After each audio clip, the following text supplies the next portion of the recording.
ನಮಸ್ಕಾರ. ಮುಖ್ಯಾಂಶಗಳು. ಬಿಎಸ್ಸಿ ಕೃಷಿ ಇತರೆ ಸರಿಸಮಾನ ಕೋರ್ಸ್ಗಳಲ್ಲಿ ರೈತರ ಮಕ್ಕಳಿಗೆ 50% ಮೀಸಲಾತಿ, 100 ನೂತನ ಪೊಲೀಸ್ ಠಾಣೆಗಳ ನಿರ್ಮಾಣ ಸೇರಿ ಹಲವು ಕ್ರಮಗಳಿಗೆ ರಾಜ್ಯ ಸಚಿವ ಸಂಪುಟ ಸಮ್ಮತಿ. ಬಸವರಾಜ ಬೊಮ್ಮಾಯಿ. ಕೋವಿಡ್-19 ವಿರುದ್ಧ ಉಚಿತ ಲಸಿಕೀಕರಣ ಅಭಿಯಾನ, ಒಂದೇ ದಿನ 69 ಲಕ್ಷ ಮಂದಿಗೆ ಲಸಿಕೆ, ಕೇಂದ್ರ ಆರೋಗ್ಯ ಸಚಿವಾಲಯ. ಮುಂಗಾರು ಆರಂಭ, ರಾಜ್ಯಾದ್ಯಂತ ಅಗತ್ಯ ಪ್ರಮಾಣದಲ್ಲಿ ಬಿತ್ತನೆ ಬೀಜ, ರಸಗೊಬ್ಬರ ದಾಸ್ತಾನು, ಸಚಿವ ಬಿಸಿ ಪಾಟೀಲ್. 7ನೇ ಅಂತಾರಾಷ್ಟ್ರೀಯ ಯೋಗ ದಿನ, ದೈಹಿಕ ಮತ್ತು ಮಾನಸಿಕ ಶಕ್ತಿ ಹೆಚ್ಚಳಕ್ಕೆ ಯೋಗ ಸಹಕಾರಿ, ಪ್ರಧಾನಿ ನರೇಂದ್ರ ಮೋದಿ. ವಾರ್ತೆಗಳ ವಿವರ. ಬಿಎಸ್ಸಿ ಕೃಷಿ ಮತ್ತು ಸರಿಸಮಾನ ಕೋರ್ಸ್ಗಳ ಪ್ರವೇಶಗಳಲ್ಲಿ ರೈತರ ಮಕ್ಕಳಿಗೆ ಮೀಸಲಾತಿಯನ್ನು 40% 50% ಹೆಚ್ಚಳ ಮಾಡಲು ರಾಜ್ಯ ಸಚಿವ ಸಂಪುಟ ನಿರ್ಧರಿಸಿದೆ. ಮುಖ್ಯಮಂತ್ರಿ ಬಿಎಸ್ ಯಡಿಯೂರಪ್ಪ ಅಧ್ಯಕ್ಷತೆಯಲ್ಲಿ ಬೆಂಗಳೂರಿನಲ್ಲಿ ಇಂದು ನಡೆದ ಸಚಿವ ಸಂಪುಟ ಸಭೆಯಲ್ಲಿ ಈ ನಿರ್ಧಾರ ಕೈಗೊಳ್ಳಲಾಗಿದೆ. ಈ ಕುರಿತು ಮಾಹಿತಿ ನೀಡಿದ ಗೃಹ ಮತ್ತು ಕಾನೂನು ಸಂಸದೀಯ ವ್ಯವಹಾರಗಳ ಸಚಿವ ಬಸವರಾಜ ಬೊಮ್ಮಾಯಿ, ಬೆಳಗಾವಿಯ ರಾಣಿ ಚೆನ್ನಮ್ಮ ವಿಶ್ವವಿದ್ಯಾಲಯದಲ್ಲಿ ಆಡಳಿತ ಸೌಧ ಮತ್ತು ಇತರೆ ಕಾಮಗಾರಿಗೆ 110 ಕೋಟಿ ರೂಪಾಯಿ ನೀಡಲು ಆಡಳಿತಾತ್ಮಕ ಅನುಮೋದನೆ ನೀಡಲಾಗಿದೆ ಎಂದು ಹೇಳಿದರು. ಸಾತಿಲ್ವಾರು ನಿಧಿ ಮೊತ್ತವನ್ನು 2,500 ಕೋಟಿ ರೂಪಾಯಿ ಹೆಚ್ಚಳ ಮಾಡಲು ಸಚಿವ ಸಂಪುಟ ಅನುಮೋದನೆ ನೀಡಿದೆ ಎಂದರು.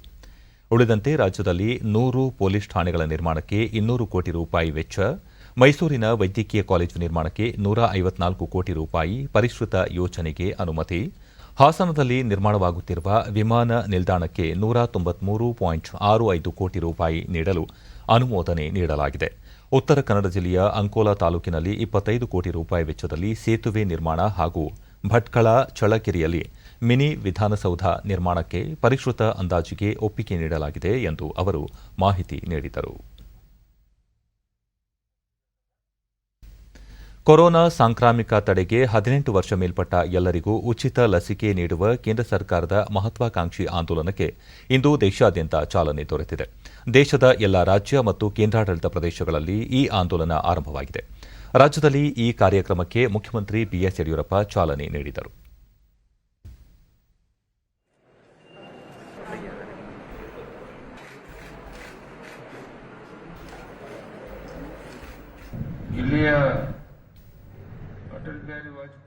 ಬೆಂಗಳೂರಿನ ಶಿವಾಜಿನಗರದಲ್ಲಿರುವ ಅಟಲ್ ಬಿಹಾರಿ ವಾಜಪೇಯಿ ವೈದ್ಯಕೀಯ ಮಹಾವಿದ್ಯಾಲಯ ಹಾಗೂ ಸಂಶೋಧನಾ ಸಂಸ್ಥೆ ಆವರಣದಲ್ಲಿ ಲಸಿಕಾ ಮೇಳ ಉದ್ಘಾಟಿಸಿದ ಮುಖ್ಯಮಂತ್ರಿ ಬಿಎಸ್ ಯಡಿಯೂರಪ್ಪ, 18 ವರ್ಷ ಮೇಲ್ಪಟ್ಟವರಿಗೆ ಕೋವಿಡ್ ಲಸಿಕೀಕರಣ ಮಾಡಲಾಗುತ್ತಿದೆ. ಇಂದು ಒಂದೇ ದಿನ 7 ಲಕ್ಷ ಫಲಾನುಭವಿಗಳಿಗೆ ಲಸಿಕೆ ನೀಡಲಾಗುವುದು. ಅದಕ್ಕಾಗಿ ಕೇಂದ್ರ ಉಚಿತವಾಗಿ ಪೂರೈಸಿರುವ ಲಸಿಕೆ ಮತ್ತು ರಾಜ್ಯ ಸರ್ಕಾರ ಖರೀದಿಸಿರುವ ಲಸಿಕೆಗಳನ್ನು ಎಲ್ಲಾ ಜಿಲ್ಲೆಗಳಿಗೆ ಕಳುಹಿಸಿಕೊಡಲಾಗಿದೆ ಎಂದು ಹೇಳಿದರು. ಲಸಿಕಾ ಮೇಳದಲ್ಲಿ 45 ವರ್ಷ ಮೇಲ್ಪಟ್ಟ 2ನೇ ಡೋಸ್ ಹಾಕಿಸಿಕೊಳ್ಳುವವರಿಗೆ ಆದ್ಯತೆ ನೀಡಲಾಗುವುದು. ಉಳಿದಂತೆ 18 ವರ್ಷ ಮೇಲ್ಪಟ್ಟ ಎಲ್ಲರಿಗೂ ಲಸಿಕೆ ಹಾಕಲಾಗುವುದು. ಲಸಿಕೆ ಪಡೆದುಕೊಳ್ಳುವ ಕುರಿತಂತೆ ಜನರಲ್ಲಿ ಜಾಗೃತಿ ಮೂಡಿಸಲಾಗುವುದು ಎಂದು ಹೇಳಿದ ಮುಖ್ಯಮಂತ್ರಿ ಯಡಿಯೂರಪ್ಪ, ಲಸಿಕಾ ಅಭಿಯಾನವನ್ನು ಯಶಸ್ವಿಗೊಳಿಸಲು ಸಹಕರಿಸುವಂತೆ ರಾಜ್ಯದ ಜನರಲ್ಲಿ ಮನವಿ ಮಾಡಿದರು. ಸದ್ಯ ರಾಜ್ಯದಲ್ಲಿ ಕೊರೋನಾ ನಿಯಂತ್ರಣಕ್ಕೆ ಬಂದಿದೆ. ಹೀಗಾಗಿ ಜನ ನೆಮ್ಮದಿಯಿಂದ ಬದುಕಲು ಅವಕಾಶ ಆಗಬೇಕು ಎಂದು ಲಾಕ್ಡೌನ್ ತೆರವುಗೊಳಿಸಲಾಗಿದೆ. ಆದರೂ ಸೋಂಕಿನ ಕುರಿತ ಭಯ ಇದ್ದೇ ಇದೆ. ಆದ್ದರಿಂದ ಕಡ್ಡಾಯವಾಗಿ ಮಾಸ್ಕ್ ಧರಿಸುವುದು ಮತ್ತು ಸಾಮಾಜಿಕ ಅಂತರ ಕಾಪಾಡುವಂತಹ ನಿಯಮಗಳನ್ನು ಪಾಲಿಸಬೇಕು ಎಂದು ಹೇಳಿದರು. ಲಾಕ್ಡೌನ್ ತೆರವುಗೊಳಿಸಿದ ಬಳಿಕ ಬಸ್ಗಳಲ್ಲಿ 50% ಪ್ರಯಾಣಿಕರಿಗೆ ಅವಕಾಶ ಮಾಡಿಕೊಡಲಾಗಿದೆಯಾದರೂ ಅನೇಕ ಕಡೆಗಳಲ್ಲಿ ಬಸ್ಗಳಲ್ಲಿ ನೂಕು ನುಗ್ಗಲು ಉಂಟಾಗಿದೆ. ಈ ರೀತಿಯಾದರೆ ಮತ್ತೆ ಸೋಂಕು ಹೆಚ್ಚುವ ಸಾಧ್ಯತೆ ಇರುವುದರಿಂದ ಜನ ಎಚ್ಚರಿಕೆಯಿಂದ ಇರುವಂತೆ ಕೋರಿದರು. ನೋಡ್ತಾ ಇದ್ದೆ, ನಾವು ಒಂದು ಬಸ್ನಲ್ಲಿ 2 ಸೀಟ್ ಇದ್ರೆ ಒಬ್ಬೊಬ್ಬರೇ ಕುಂತ್ಕೋಬೇಕು ಅಂತ ಹೇಳಿದ್ರೆ ನೂಕುನುಗ್ಗಲಾಗ್ತಾ ಇತ್ತು. ನಮ್ಮ ಉದ್ದೇಶ ಇರೋದ್ರಿಂದ ಅವರ ಆರೋಗ್ಯ ಮತ್ತು ಕೋವಿಡ್ ಹರಡಬಾರದು ಅನ್ನೋ ಸದುದ್ದೇಶದಿಂದ ಮಾಡಿದ್ದೇವೆ. ಜನ ಅದಕ್ಕೆ ಸಹಕರಿಸಬೇಕು. ಆರೋಗ್ಯ ಸಚಿವ ಡಾ ಸುಧಾಕರ್, ಲಸಿಕಾ ಮೇಳದಲ್ಲಿ ಮೊದಲ ದಿನ ಅತಿ ಹೆಚ್ಚು ಲಸಿಕೆ ನೀಡಬೇಕು ಎಂಬ ಕೇಂದ್ರದ ಸಲಹೆಯಂತೆ ಇಂದು 7 ಲಕ್ಷ ಮಂದಿಗೆ ಲಸಿಕೆ ನೀಡಲು ನಿರ್ಧರಿಸಲಾಗಿದೆ. ಡಿಸೆಂಬರ್ ಅಂತ್ಯಕ್ಕೆ ಎಲ್ಲರಿಗೂ 2 ಡೋಸ್ ಲಸಿಕೆ ನೀಡಿ ರಾಜ್ಯವನ್ನು ಕೊರೋನಾ ಮುಕ್ತಗೊಳಿಸುವ ಗುರಿ ಹೊಂದಲಾಗಿದೆ ಎಂದು ತಿಳಿಸಿದರು. ಈಗ ಅಟಲ್ ಬಿಹಾರಿ ವಾಜಪೇಯಿ ವೈದ್ಯಕೀಯ ಕಾಲೇಜಿನ ನಿರ್ದೇಶಕರಾಗಿರ್ತಕ್ಕಂಥ ಡಾಕ್ಟರ್ ಮನೋಜ್ ಅವರೇ, ಇವತ್ತು ನಮಗೆಲ್ಲ ಕೂಡ ಗೊತ್ತಿದೆ, ಕೊರೋನಾದಿಂದ ಮುಕ್ತಿ ಆಗಬೇಕು ಅಂತಂದ್ರೆ ಆದಷ್ಟು ಶೀಘ್ರದಲ್ಲಿ ಲಸಿಕೆಯನ್ನ ನಾವೆಲ್ಲ ಕೂಡ ತೆಗೆದುಕೊಳ್ಬೇಕು. ಕೋವಿಡ್ ಲಸಿಕೆ ಕುರಿತ ಕೇಂದ್ರ ಸರ್ಕಾರದ ಹೊಸ ಮಾರ್ಗಸೂಚಿಗಳು ಜಾರಿಗೆ ಬಂದ ಮೊದಲ ದಿನವಾದ ಇಂದು ದೇಶಾದ್ಯಂತ 69 ಲಕ್ಷ ಮಂದಿಗೆ ಕೋವಿಡ್ ನಿರೋಧಕ ಲಸಿಕೆ ಡೋಸ್ಗಳನ್ನು ನೀಡಲಾಗಿದೆ ಎಂದು ಕೇಂದ್ರ ಆರೋಗ್ಯ ಮತ್ತು ಕುಟುಂಬ ಕಲ್ಯಾಣ ಸಚಿವಾಲಯ ತಿಳಿಸಿದೆ. ಪರಿಷ್ಕೃತ ಮಾರ್ಗಸೂಚಿಗಳು ದೇಶಾದ್ಯಂತ ಇಂದಿನಿಂದ ಜಾರಿಗೆ ಬಂದಿವೆ. ಕೇಂದ್ರ ಸರ್ಕಾರ ಉತ್ಪಾದಕರಿಂದ ನೇರವಾಗಿ ಲಸಿಕೆಗಳನ್ನು ಖರೀದಿಸಿ ರಾಜ್ಯಗಳು ಹಾಗೂ ಕೇಂದ್ರಾಡಳಿತ ಪ್ರದೇಶಗಳಿಗೆ ಉಚಿತವಾಗಿ ಹಂಚಿಕೆ ಮಾಡುತ್ತದೆ. ರಾಜ್ಯಗಳ ಜನಸಂಖ್ಯೆ, ಸೋಂಕು ಪ್ರಕರಣಗಳ ಒತ್ತಡ, ಲಸಿಕೆ ಅಭಿಯಾನದ ಪ್ರಗತಿಯ ಆಧಾರದ ಮೇಲೆ ರಾಜ್ಯಗಳಿಗೆ ಲಸಿಕೆಗಳನ್ನು ಹಂಚಿಕೆ ಮಾಡುತ್ತದೆ. ಹೊಸ ಮಾರ್ಗಸೂಚಿಯಂತೆ 18 ವರ್ಷ ಮೇಲ್ಪಟ್ಟ ಎಲ್ಲರೂ ಉಚಿತ ಲಸಿಕೆ ಪಡೆಯಲು ಅರ್ಹತೆ ಹೊಂದಿದ್ದಾರೆ. 18 ವರ್ಷಕ್ಕಿಂತ ಮೇಲ್ಪಟ್ಟ ಎಲ್ಲ ನಾಗರಿಕರಿಗೆ ಉಚಿತ ಕೋವಿಡ್ ನಿರೋಧಕ ಲಸಿಕೆ ನೀಡಿಕೆ ಪ್ರಕ್ರಿಯೆಯನ್ನು ದೇಶಾದ್ಯಂತ ಇಂದಿನಿಂದ ಆರಂಭಿಸಲಾಗಿದೆ. ಈ ಕ್ರಮದಿಂದ ನಿತ್ಯ ಲಸಿಕೆ ನೀಡುವ ಪ್ರಮಾಣ ಮತ್ತಷ್ಟು ಹೆಚ್ಚಿಸಲು ನೆರವಾಗುವ ನಿರೀಕ್ಷೆ ಇದೆ. 18 ವರ್ಷಕ್ಕಿಂತ ಮೇಲ್ಪಟ್ಟ ಎಲ್ಲ ನಾಗರಿಕರು ಯಾವುದೇ ಸರ್ಕಾರಿ ಆರೋಗ್ಯ ಕೇಂದ್ರಗಳಲ್ಲಿ ಉಚಿತ ಲಸಿಕೆ ಪಡೆಯಬಹುದಾಗಿದೆ.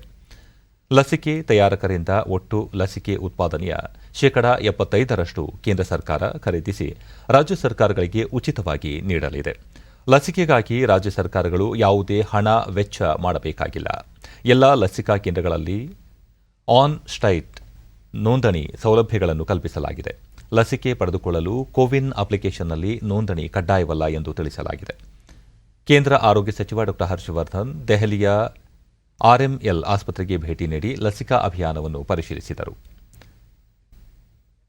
ಪ್ರಧಾನಮಂತ್ರಿ ನರೇಂದ್ರ ಮೋದಿ ಕೋವಿಡ್ ಲಸಿಕಾ ಅಭಿಯಾನ ಸಂಪೂರ್ಣ ಹೊಣೆಯನ್ನು ಕೇಂದ್ರ ಸರ್ಕಾರವೇ ವಹಿಸಿಕೊಳ್ಳಲಿದೆ ಈ ತಿಂಗಳ ಆರಂಭದಲ್ಲಿ ಪ್ರಕಟಿಸಿದ್ದರು.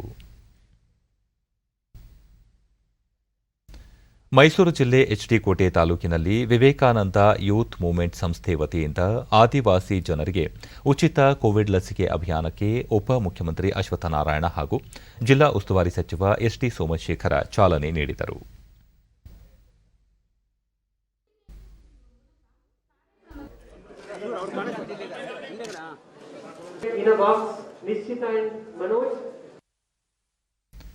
ನಂತರ ಅಶ್ವತ್ಥನಾರಾಯಣ ಗುಣಮಟ್ಟದ ಶಿಕ್ಷಣ ನೀಡುವ ಉದ್ದೇಶದಿಂದ ಕೇಂದ್ರ ಸರ್ಕಾರ ನೂತನ ರಾಷ್ಟ್ರೀಯ ಶಿಕ್ಷಣ ನೀತಿ ಜಾರಿಗೊಳಿಸಿದ್ದು, ಈ ಶಿಕ್ಷಣ ನೀತಿಯು ಸಮಾನತೆ ಹಾಗೂ ವಿದ್ಯಾರ್ಥಿಗಳಲ್ಲಿ ಸಮಾಜದ ಮೇಲೆ ಕಾಳಜಿ ಬೆಳೆಸಿಕೊಳ್ಳಲು ಸಹಕಾರಿಯಾಗಿರಲಿದೆ ಎಂದರು.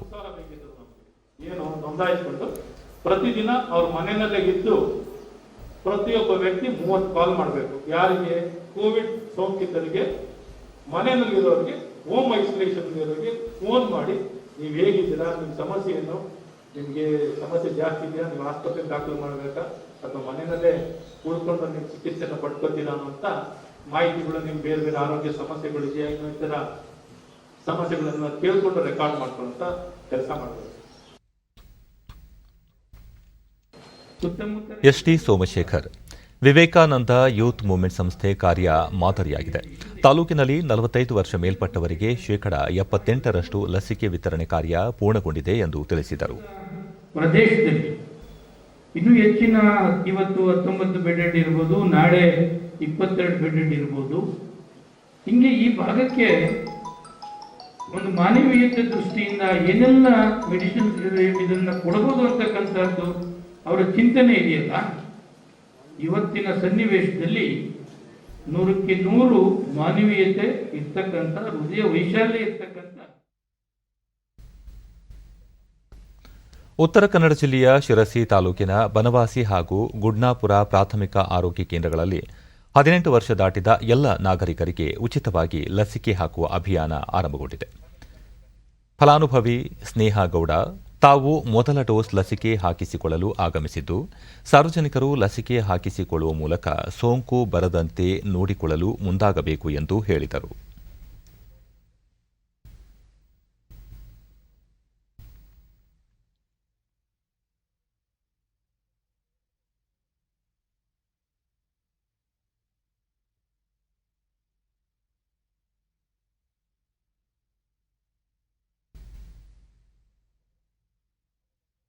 ಬೇರೆಯವರಿಗೂ ಬರಬಾರ್ದು, ಬೇರೆನಿಂದ ನಮಗೂ ಕೋವಿಡ್ ಬರಬಾರ್ದು ಅಂತ ಹೇಳಿ ನಾನು ಲಸಿಕೆ ಹಾಕಿಸ್ಕೊಳಕ್ಕೋಸ್ಕರ ಬಂದಿದ್ದೀನಿ.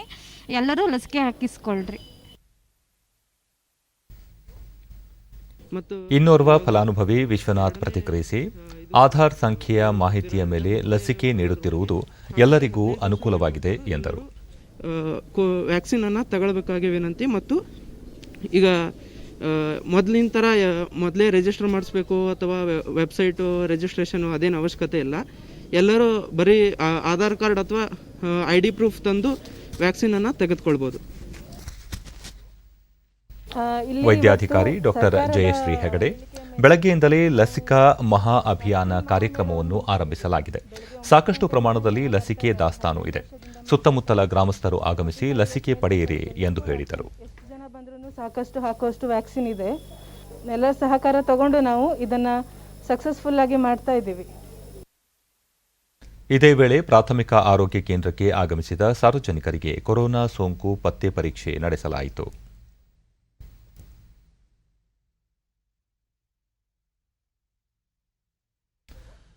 ಕೊರೋನಾ ಸಂಭಾವ್ಯ ಮೂರನೇ ಅಲೆಯಿಂದ ಮಕ್ಕಳ ರಕ್ಷಣೆ ಮತ್ತು ಆರೈಕೆ ಸಂಬಂಧ ಮುನ್ನೆಚ್ಚರಿಕೆ ಕ್ರಮಗಳ ಕೈಗೊಳ್ಳುವ ಕುರಿತು ಮಹಿಳಾ ಮತ್ತು ಮಕ್ಕಳ ಕಲ್ಯಾಣ ಸಚಿವೆ ಶಶಿಕಲಾ ಜೊಲ್ಲೆ ಅವರು ಬೆಂಗಳೂರಿನ ಜನಪ್ರತಿನಿಧಿಗಳು ಹಾಗೂ ಹಿರಿಯ ಅಧಿಕಾರಿಗಳೊಂದಿಗೆ ಸಭೆ ನಡೆಸಿದರು. ಸಚಿವ ಎಸ್ಟಿ ಸೋಮಶೇಖರ್, ಶಾಸಕರಾದ ಸೌಮ್ಯ ರೆಡ್ಡಿ, ಉದಯ ಗರುಡಾಚಾರ್ ಸೇರಿ ಹಲವರು ಪಾಲ್ಗೊಂಡಿದ್ದರು.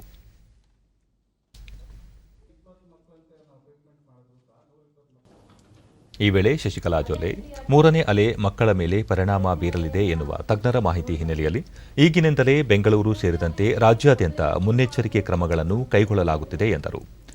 ಬೆಂಗಳೂರಿನಲ್ಲಿ 18 ವರ್ಷ ವಯೋಮಾನದ 2,38,252 ಮಂದಿ ಕೊರೋನಾ ಸೋಂಕಿನಿಂದ ಬಾಧಿತರಾಗಿದ್ದರು. ಅವರಲ್ಲಿ ಬಹುತೇಕ ಮಂದಿ ಚೇತರಿಸಿಕೊಂಡಿದ್ದಾರೆ ಎಂದು ಹೇಳಿದರು. 2 ಲಕ್ಷದ ಅಂದರೆ 0 ದಿಂದ 18 ವರ್ಷದ ಒಳಗಡೆ ಮಕ್ಕಳು 2,38,252 ಮಕ್ಕಳಿಗೆ ಸೋಂಕು ತಗುಲಿರೋದನ್ನು ನಾವು ಇವತ್ತು ನೋಡ್ತಾ ಇದ್ದೇವೆ. ಕೊರೋನಾ ಸೋಂಕಿನಿಂದ ತಂದೆ ತಾಯಿ ಕಳೆದುಕೊಂಡ 50 ಮಕ್ಕಳನ್ನು ರಾಜ್ಯಾದ್ಯಂತ ಗುರುತಿಸಿದ್ದು ಅವರಿಗೆ ಮುಖ್ಯಮಂತ್ರಿ ಬಾಲಸೇವಾ ಯೋಜನೆ ಜಾರಿ ಮಾಡಲಾಗಿದೆ. ಈ ಯೋಜನೆಯ ಅನ್ವಯ ಪ್ರತಿ ಮಗುವಿಗೆ 3,500 ಮಾಸಾಶನ, ಉಚಿತ ಶಿಕ್ಷಣ, ಎಸ್ಎಸ್ಎಲ್ಸಿ ಪರೀಕ್ಷೆ ಉತ್ತೀರ್ಣರಾದವರಿಗೆ ಟ್ಯಾಬ್ ನೀಡಿಕೆ, ಹೆಣ್ಣು ಮಗುವಿಗೆ 21 ವರ್ಷ ದಾಟಿದ ಬಳಿಕ 1 ಲಕ್ಷ ರೂಪಾಯಿ ನೀಡಲು ನಿರ್ಧರಿಸಲಾಗಿದೆ ಎಂದರು. ತಂದೆ ತಾಯಿ ಇಬ್ಬರೂ ಇಲ್ಲದ ಮಕ್ಕಳನ್ನು ನೋಡಿಕೊಳ್ಳಲು ಅವರ ಬಂಧು ಬಳಗ ನಿರಾಕರಿಸಿದರೆ ಅಂತಹ ಮಕ್ಕಳನ್ನು ಮಹಿಳಾ ಮತ್ತು ಮಕ್ಕಳ ಕಲ್ಯಾಣ ಇಲಾಖೆ ದತ್ತು ಪಡೆಯಲಿದೆ ಎಂದು ಹೇಳಿದರು. ಇಂತಹ ಸಿಂಗಲ್ ಪೇರೆಂಟ್ ಇರುವಂತವರು ಮತ್ತು ಇಬ್ಬರು ಪೋಷಕರನ್ನ ಕಳ್ಕೊಂಡಂತ ಮಕ್ಕಳ ಒಂದು ಮಾಹಿತಿಯನ್ನ ನಮ್ಮ ಇಲಾಖಾ ಮುಖಾಂತರ ಅದರಲ್ಲಿ ಮಾಹಿತಿಯನ್ನ ಒದಗಿಸಲಾಗ್ತಾ ಇದೆ, ಅದರಲ್ಲಿ ರಿಜಿಸ್ಟರ್ ಮಾಡ್ತಾ ಇದೆ. ಕೃಷಿ ಇಲಾಖೆ ಜಾರಿಗೆ ತಂದಿರುವ ವಿವಿಧ ಕಾರ್ಯಕ್ರಮಗಳನ್ನು ರೈತರಿಗೆ ತಿಳಿಸುವ ಉದ್ದೇಶದಿಂದ ಕೃಷಿ ಅಭಿಯಾನಕ್ಕೆ ಹಾವೇರಿಯಲ್ಲಿ ಇಂದು ಕೃಷಿ ಸಚಿವ ಬಿಸಿ ಪಾಟೀಲ್ ಚಾಲನೆ ನೀಡಿದರು.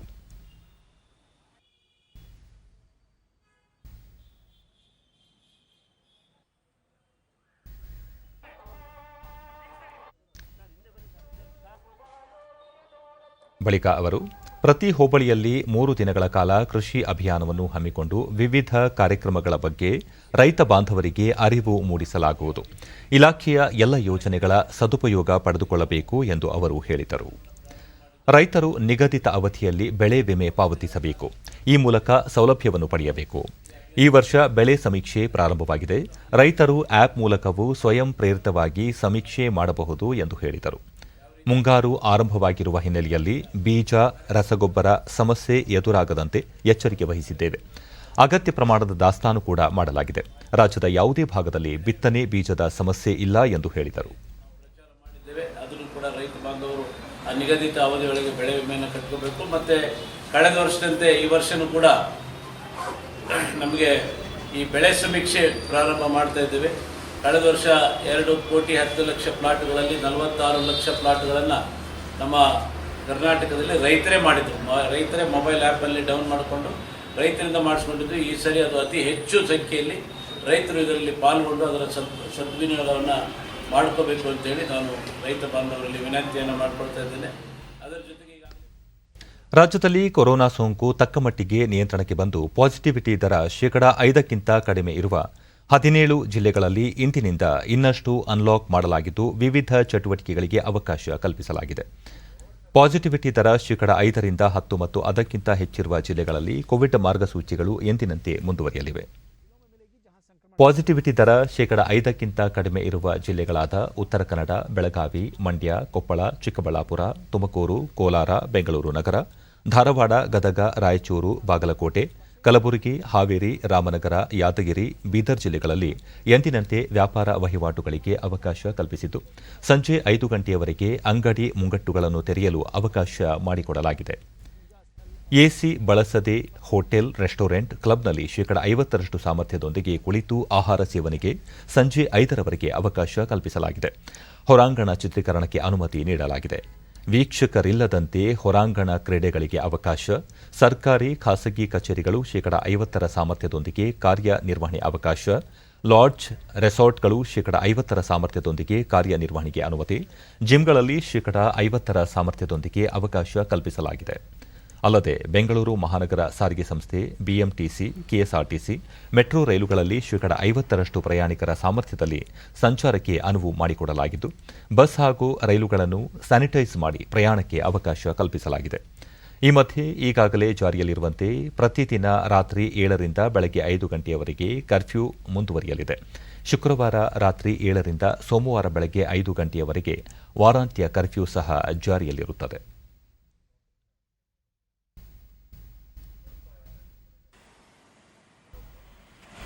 ಅನ್ಲಾಕ್ ಆರಂಭವಾಗಿರುವ ಹಿನ್ನೆಲೆಯಲ್ಲಿ ವಿಜಯಪುರ ಜಿಲ್ಲೆಯಲ್ಲಿ ಕೆಎಸ್ಆರ್ಟಿಸಿ ಬಸ್ಗಳ ಸಂಚಾರ ಇಂದಿನಿಂದ ಆರಂಭವಾಗಿದೆ.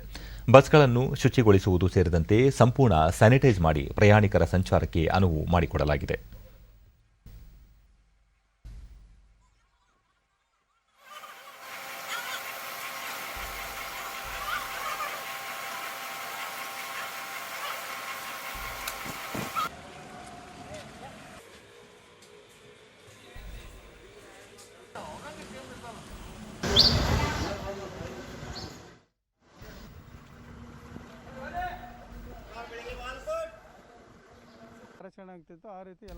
ಕೆಎಸ್ಆರ್ಟಿಸಿ ವಿಭಾಗೀಯ ಅಧಿಕಾರಿ ನಾರಾಯಣಪ್ಪ ಕುರುಬರ್ 650 ಬಸ್ಗಳನ್ನು ಆರಂಭಿಸಲಾಗಿದೆ. ಎಲ್ಲ ಅಗತ್ಯ ಮುನ್ನೆಚ್ಚರಿಕೆ ಕ್ರಮಗಳನ್ನು ಕೈಗೊಳ್ಳಲಾಗಿದೆ ಎಂದು ಹೇಳಿದರು. ಬಸ್ಗಳನ್ನು ಪ್ರತಿನಿತ್ಯನೂ 2 ದಿನಕ್ಕೊಂದ್ಸಲ ಕ್ಲೀನ್ ಮಾಡಿಸ್ತಿದ್ವಿ. ಇವತ್ತೂ ಕ್ಲೀನ್ ಮಾಡಿಸ್ತಾ ಇದ್ದೀವಿ. ಆಮೇಲೆ ಜನ ಕುತ್ಕೊಳ್ಳೋಕೆ ಕೈ ಹಿಡ್ತಕ್ಕಂಥ ಜನ ಮುಟ್ಟುವಂಥ ಸ್ಥಾನಗಳೇನಿದಾವಲ್ಲ ಅವಕ್ಕೆ ಅತಿ ಹೆಚ್ಚಾಗಿ ಸ್ಯಾನಿಟೈಸ್ ಮಾಡೋದು, ಬಸ್ಸಿನ ತುಂಬ ಸ್ಯಾನಿಟೈಸ್ ಮಾಡಿಸ್ತಾ ಇದ್ದೀವಿ. ಕೋಲಾರ ಜಿಲ್ಲೆಯಲ್ಲಿ ಇಂದಿನಿಂದ ಕೆಎಸ್ಆರ್ಟಿಸಿ ಬಸ್ ಸೇವೆ ಆರಂಭವಾಗಿದೆ. ಪ್ರಯಾಣಿಕರ ಸುರಕ್ಷತೆ ಹಿತದೃಷ್ಟಿಯಿಂದ ಅಗತ್ಯ ಮುನ್ನೆಚ್ಚರಿಕೆ ಕ್ರಮ ಕೈಗೊಳ್ಳಲಾಗಿದೆ.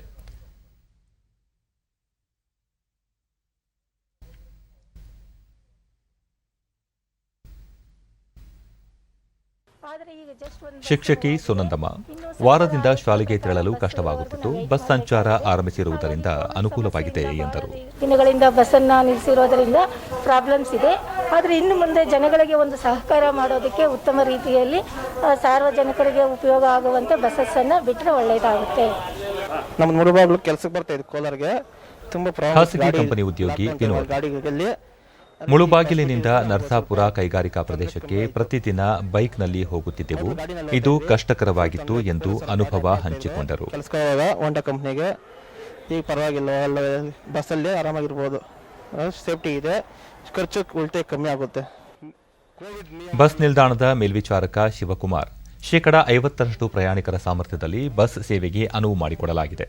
ಪ್ರಯಾಣಿಕರು ಕಡ್ಡಾಯವಾಗಿ ಕೋವಿಡ್ ಮಾರ್ಗಸೂಚಿ ಪಾಲಿಸುವಂತೆ ನೋಡಿಕೊಳ್ಳಲಾಗುತ್ತಿದೆ ಎಂದರು. ಆಪರೇಟ್ ಮಾಡ್ತಾ ಇದ್ದೀವಿ. ಈ ಬಸ್ಗಳಲ್ಲಿ 50%ರಂತೆ ಪ್ರಯಾಣಿಕರನ್ನ ಜನಸಂದಣಿಗೆ ಅನುಗುಣವಾಗಿ ಬಸ್ಗಳನ್ನು ಕಾರ್ಯಾಚರಣೆ ಮಾಡ್ತಾ ಇದ್ದೀವಿ. ಕೋಲಾರ ಜಿಲ್ಲೆಯ ಕೆಎಸ್ಆರ್ಟಿಸಿ ನಿಯಂತ್ರಣಾಧಿಕಾರಿ ಚಂದ್ರಶೇಖರ್, ಬೆಳಗ್ಗೆಯಿಂದ ಜಿಲ್ಲೆಯ ವಿವಿಧ ಭಾಗಗಳಿಗೆ 200ಕ್ಕೂ ಹೆಚ್ಚು ಬಸ್ ಸೇವೆ ಆರಂಭಿಸಿದ್ದೇವೆ ಎಂದರು. ಅಥವಾ ಅನುಸೂಚಿಗಳನ್ನು ನಾವು ಕಾರ್ಯಾಚರಣೆ ಮಾಡಿದ್ದೇವೆ. ಅದು ಜನಸಂದಣಿ ಹಾಗೂ ಅವಶ್ಯಕತೆಗನುಗುಣವಾಗಿ ಜನರ ಒಂದು ಅವಶ್ಯಕತೆ ಮತ್ತು ಜನಸಂದಣಿ ಅನುಗುಣವಾಗಿ ವಾಹನಗಳನ್ನು. ಇಂದು ಅಂತಾರಾಷ್ಟ್ರೀಯ ಯೋಗ ದಿನ. ಕೊರೋನಾ ಸಾಂಕ್ರಾಮಿಕದ ಹಿನ್ನೆಲೆಯಲ್ಲಿ ಮನೆಯಲ್ಲೇ ಯೋಗ ಮತ್ತು ಸ್ವಾಸ್ಥ್ಯಕ್ಕಾಗಿ ಯೋಗ ಎಂಬ ಘೋಷವಾಕ್ಯದೊಂದಿಗೆ ಜಗತ್ತಿನ 225ಕ್ಕೂ ಹೆಚ್ಚು ರಾಷ್ಟ್ರಗಳಲ್ಲಿ ಯೋಗ ದಿನ ಆಚರಿಸಲಾಗುತ್ತಿದೆ. ಯೋಗ ದಿನದ ಅಂಗವಾಗಿ ರಾಷ್ಟ್ರಪತಿ ರಾಮನಾಥ್ ಕೋವಿಂದ್, ಉಪರಾಷ್ಟ್ರಪತಿ ವೆಂಕಯ್ಯ ನಾಯ್ಡು, ಪ್ರಧಾನಿ ನರೇಂದ್ರ ಮೋದಿ ಸೇರಿದಂತೆ ಅನೇಕ ಗಣ್ಯರು ಶುಭ ಸಂದೇಶಗಳನ್ನು ನೀಡಿದ್ದಾರೆ.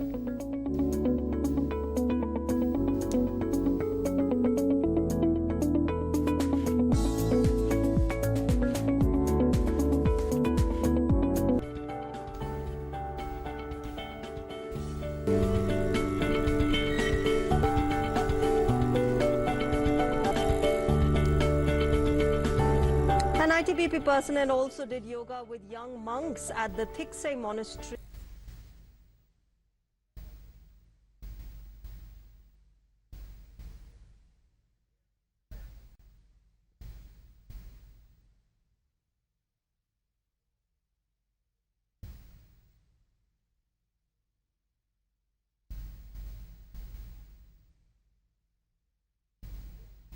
ಯೋಗ ದಿನದಂದು ದೇಶವನ್ನುದ್ದೇಶಿಸಿ ಭಾಷಣ ಮಾಡಿದ ಪ್ರಧಾನಿ ನರೇಂದ್ರ ಮೋದಿ, ಇಡೀ ವಿಶ್ವ ಕೊರೋನಾ ಸಂಕಷ್ಟದಲ್ಲಿರುವಾಗ ಯೋಗವು ಬೆಳಕಿನ ಸೆಲೆಯಾಗಿ ಕಂಗೊಳಿಸಿದೆ. ಸೋಂಕು ನಿಯಂತ್ರಣದಲ್ಲಿ ಯೋಗ ಪ್ರಮುಖ ಪಾತ್ರ ವಹಿಸಿದೆ. ವೈದ್ಯಕೀಯ ಚಿಕಿತ್ಸೆಯಲ್ಲಿ ಯೋಗದ ಒಂದು ಭಾಗವಾದ ಹೀಲಿಂಗ್ ಕೂಡ ಇದೆ ಎಂದು ಹೇಳಿದರು. ಕೊರೋನಾ ಕಾರಣದಿಂದಾಗಿ 2 ವರ್ಷಗಳಿಂದ ದೇಶದಲ್ಲಿ ಯಾವುದೇ ಸಾರ್ವಜನಿಕ ಸಮಾರಂಭ ಆಯೋಜನೆಗೊಳ್ಳದೇ ಇದ್ದರೂ ಯೋಗದ ಕುರಿತು ಜನರಲ್ಲಿ ಉತ್ಸಾಹ ಕಿಂಚಿತ್ತೂ ಕಡಿಮೆಯಾಗದಿರುವುದು ಇದಕ್ಕೆ ಉದಾಹರಣೆ ಎಂದರು. ಯೋಗದಿಂದ ಶಾರೀರಿಕ ಶಕ್ತಿ ಮಾತ್ರವಲ್ಲ, ಮಾನಸಿಕ ಶಕ್ತಿಯೂ ಹೆಚ್ಚುತ್ತದೆ. ವಿಚಾರ ಮಾಡುವ ಶಕ್ತಿ, ಆಂತರಿಕ ಸಾಮರ್ಥ್ಯ ವೃದ್ಧಿಯಾಗುತ್ತದೆ. ಮನುಷ್ಯನನ್ನು ಒತ್ತಡದಿಂದ ಶಕ್ತಿಯ ಕಡೆಗೆ, ನಕಾರಾತ್ಮಕತೆಯಿಂದ ಸಕಾರಾತ್ಮಕತೆ ಕಡೆಗೆ, ನೋವಿನಿಂದ ಸಂತೋಷದ ಕಡೆಗೆ, ಪ್ರಮಾದದಿಂದ ಪ್ರಸಾದದ ಕಡೆಗೆ ಕೊಂಡೊಯ್ಯುತ್ತದೆ ಎಂದು ಹೇಳಿದರು. ಯೋಗವನ್ನು ಅಂತಾರಾಷ್ಟ್ರೀಯ ಮಟ್ಟದಲ್ಲಿ ಇನ್ನಷ್ಟು ಪ್ರಚುರಪಡಿಸಲು ವಿಶ್ವಸಂಸ್ಥೆ ಮತ್ತು ವಿಶ್ವ ಆರೋಗ್ಯ ಸಂಸ್ಥೆಯ ಸಹಯೋಗದಲ್ಲಿ ಯೋಗ ಎಂಬ ಆಪ್ ಸಿದ್ಧಪಡಿಸಲಾಗುವುದು. ಯೋಗದ ಶಿಷ್ಟಾಚಾರದಂತೆ ಯೋಗದ ಆಸನಗಳು ಮತ್ತು ಮಾಹಿತಿಯನ್ನು ಈ ಆಪ್ ಮೂಲಕ ನೀಡಲಾಗುವುದು ಎಂದು ತಿಳಿಸಿದರು. ಕೆಲವು ಶಿಕ್ಷಣ ಸಂಸ್ಥೆಗಳು ಆನ್ಲೈನ್ ತರಗತಿಗೆ ಮುನ್ನ ಮಕ್ಕಳಿಂದ 15 ನಿಮಿಷ ಯೋಗ ಮತ್ತು ಪ್ರಾಣಾಯಾಮ ಮಾಡಿಸುತ್ತಿವೆ. ಇದರಿಂದ ಕೊರೋನಾ ಸಾಂಕ್ರಾಮಿಕ ಎದುರಿಸಲು ಮಕ್ಕಳಲ್ಲಿ ಹೆಚ್ಚು ಶಕ್ತಿ ಉದ್ಭವವಾಗುತ್ತದೆ ಎಂದರು. एम योगा ऐप की शक्ति मिलने जा रही है. इस ऐप में कॉमन योगा प्रोटोकॉल के आधार पर योग आज मेडिकल साइंस भी उपचार के साथ साथ हीलिंग पर भी उतना ही बल देता है और योग हीलिंग प्रोसेस में उपकारक है. मुझे संतोष है. ಮಂಡ್ಯ ಜಿಲ್ಲೆಯ ಚಿಕ್ಕಮಂಡ್ಯ ನಗರದಲ್ಲಿ ವಾಸಿಸುತ್ತಿರುವ 70 ವರ್ಷದ ಭಾಗ್ಯಲಕ್ಷ್ಮಮ್ಮ ಪ್ರತಿನಿತ್ಯ 40ಕ್ಕೂ ಹೆಚ್ಚು ಯೋಗ ಆಸನಗಳನ್ನು ಮಾಡುವ ಮೂಲಕ ಇತರರಿಗೆ ಮಾದರಿಯಾಗಿದ್ದಾರೆ. ಅನಾರೋಗ್ಯದಿಂದ ಬಳಲುತ್ತಿದ್ದ ಭಾಗ್ಯಲಕ್ಷ್ಮಮ್ಮ ತಮ್ಮ 60ನೇ ವಯಸ್ಸಿನಲ್ಲಿ ಯೋಗಾಭ್ಯಾಸ ಮಾಡಲು ಆರಂಭಿಸಿ ಇದೀಗ ಅನಾರೋಗ್ಯದಿಂದ ಮುಕ್ತಿ ಹೊಂದಿದ್ದಾರೆ. ಪ್ರತಿದಿನ ಮುಂಜಾನೆ 6 ಕಿಲೋಮೀಟರ್ ದೂರ ಬರಿಗಾಲಿನಲ್ಲಿ ವಾಯುವಿಹಾರ ನಂತರ ಯೋಗಾಸನದಲ್ಲಿ ತೊಡಗುವ ಇವರನ್ನು ಸುತ್ತಲ ಜನ ಹಲವು ಪ್ರಶಸ್ತಿಗಳನ್ನು ನೀಡಿ ಗೌರವಿಸಿದ್ದಾರೆ.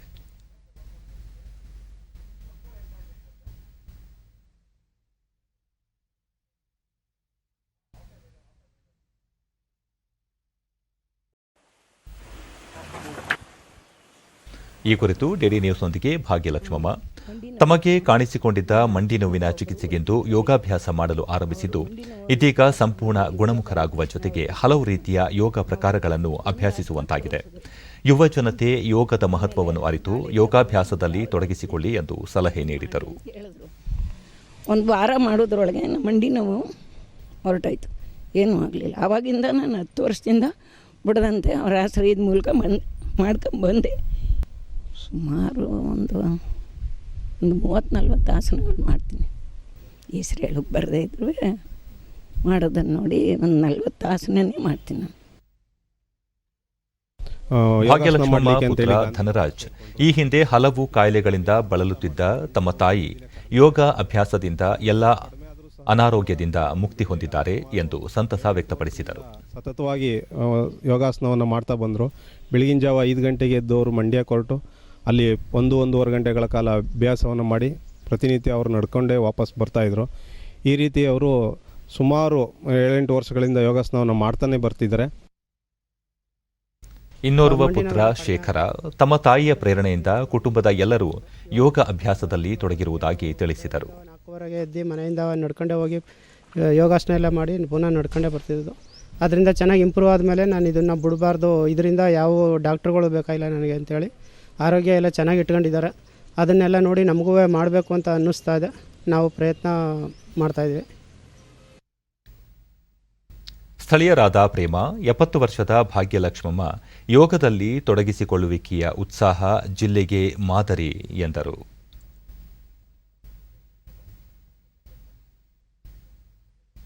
ಇನ್ನು ಹವಾವರ್ತಮಾನ. ರಾಜ್ಯದ ಉತ್ತರ ಒಳನಾಡಿನಲ್ಲಿ ನೈಋತ್ಯ ಮುಂಗಾರು ದುರ್ಬಲವಾಗಿದೆ. ಕರಾವಳಿ ಹಾಗೂ ದಕ್ಷಿಣ ಒಳನಾಡಿನಲ್ಲಿ ಸಹಜವಾಗಿದೆ. ಉತ್ತರ ಕನ್ನಡ ಜಿಲ್ಲೆಯ ಭಟ್ಕಳದಲ್ಲಿ ಅತಿ ಹೆಚ್ಚು 8 ಸೆಂಟಿಮೀಟರ್ ಮಳೆಯಾಗಿದೆ. ಆಗೊಂಬೆ, ಮಂಗಳೂರು 7, ಪಣಂಬೂರು, ಉಪ್ಪಿನಂಗಡಿ, ಮಾಣಿ, ಶೃಂಗೇರಿ 6, ಹೊನ್ನಾವರ, ಕದ್ರಾ, ಗೋಕರ್ಣ, ಧರ್ಮಸ್ಥಳ, ಸುಬ್ರಹ್ಮಣ್ಯ, ಕಾರ್ಕಳ, ಕೊಲ್ಲೂರು, ಸಿದ್ದಾಪುರ 5, ಶಿರಾಲಿ, ಮಡಿಕೇರಿ, ಕೋಟ, ಮಂಕಿ, ಪುತ್ತೂರು, ಬೆಳ್ತಂಗಡಿ, ಜಯಪುರದಲ್ಲಿ ತಲಾ 4 ಸೆಂಟಿಮೀಟರ್ ಮಳೆಯಾಗಿದೆ. ಮುನ್ಸೂಚನೆಯಂತೆ ಮುಂದಿನ 24 ಗಂಟೆಗಳಲ್ಲಿ ರಾಜ್ಯಾದ್ಯಂತ ಗುಡುಗು ಸಹಿತ ಮಳೆ ಸಾಧ್ಯತೆ. ಬೆಂಗಳೂರು ಸುತ್ತಮುತ್ತ ಭಾಗಶಃ ಮೋಡ ಕವಿದ ವಾತಾವರಣ. ಕೆಲ ಭಾಗಗಳಲ್ಲಿ ಗುಡುಗು ಸಹಿತ ಮಳೆ ಸಾಧ್ಯತೆ. ಗರಿಷ್ಠ ತಾಪಮಾನ 30, ಕನಿಷ್ಠ 20 ಡಿಗ್ರಿ ಸೆಲ್ಸಿಯಸ್ ದಾಖಲಾಗುವ ನಿರೀಕ್ಷೆ. ಕೊನೆಯಲ್ಲಿ ಮತ್ತೊಮ್ಮೆ ಮುಖ್ಯಾಂಶಗಳು. ಬಿಎಸ್ಸಿ ಕೃಷಿ ಇತರೆ ಸರಿಸಮಾನ ಕೋರ್ಸ್ಗಳಲ್ಲಿ ರೈತರ ಮಕ್ಕಳಿಗೆ ಶೇಕಡಾ 50ರಷ್ಟು ಮೀಸಲಾತಿ, 100 ನೂತನ ಪೊಲೀಸ್ ಠಾಣೆಗಳ ನಿರ್ಮಾಣ ಸೇರಿ ಹಲವು ಕ್ರಮಗಳಿಗೆ ರಾಜ್ಯ ಸಚಿವ ಸಂಪುಟ ಸಮ್ಮತಿ. ಬಸವರಾಜ ಬೊಮ್ಮಾಯಿ. ಕೋವಿಡ್-19 ವಿರುದ್ಧ ಉಚಿತ ಲಸಿಕೀಕರಣ ಅಭಿಯಾನ. ಒಂದೇ ದಿನ 69 ಲಕ್ಷ ಮಂದಿಗೆ ಲಸಿಕೆ. ಕೇಂದ್ರ ಆರೋಗ್ಯ ಸಚಿವಾಲಯ. ಮುಂಗಾರು ಆರಂಭ. ರಾಜ್ಯಾದ್ಯಂತ ಅಗತ್ಯ ಪ್ರಮಾಣದಲ್ಲಿ ಬಿತ್ತನೆ ಬೀಜ, ರಸಗೊಬ್ಬರ ದಾಸ್ತಾನು. ಸಚಿವ ಬಿಸಿ ಪಾಟೀಲ್. 7ನೇ ಅಂತಾರಾಷ್ಟ್ರೀಯ ಯೋಗ ದಿನ. ದೈಹಿಕ ಮತ್ತು ಮಾನಸಿಕ ಶಕ್ತಿ ಹೆಚ್ಚಳಕ್ಕೆ ಯೋಗ ಸಹಕಾರಿ. ಪ್ರಧಾನಿ ನರೇಂದ್ರ ಮೋದಿ.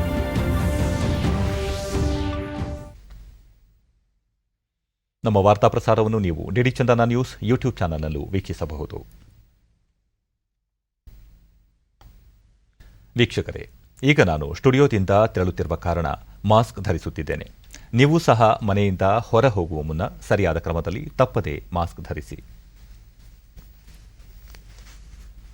ವ್ಯಕ್ತಿಗತ ಅಂತರ ಕಾಪಾಡಿಕೊಳ್ಳುವುದರೊಂದಿಗೆ ನೀವು ಸುರಕ್ಷಿತವಾಗಿರಿ, ನಿಮ್ಮವರನ್ನು ಸುರಕ್ಷಿತವಾಗಿ ಇರಿಸಿ. ನೈರ್ಮಲ್ಯಕ್ಕೆ ಆದ್ಯತೆ ನೀಡುವುದರ ಜೊತೆಗೆ ಸೋಂಕು ತಡೆಗೆ ಕೋವಿಡ್-19 ಲಸಿಕೆ ಪಡೆಯುವುದು ಅಗತ್ಯ. ಇಲ್ಲಿಗೆ ವಾರ್ತಾ ಪ್ರಸಾರ ಮುಕ್ತಾಯವಾಯಿತು. ನಮಸ್ಕಾರ.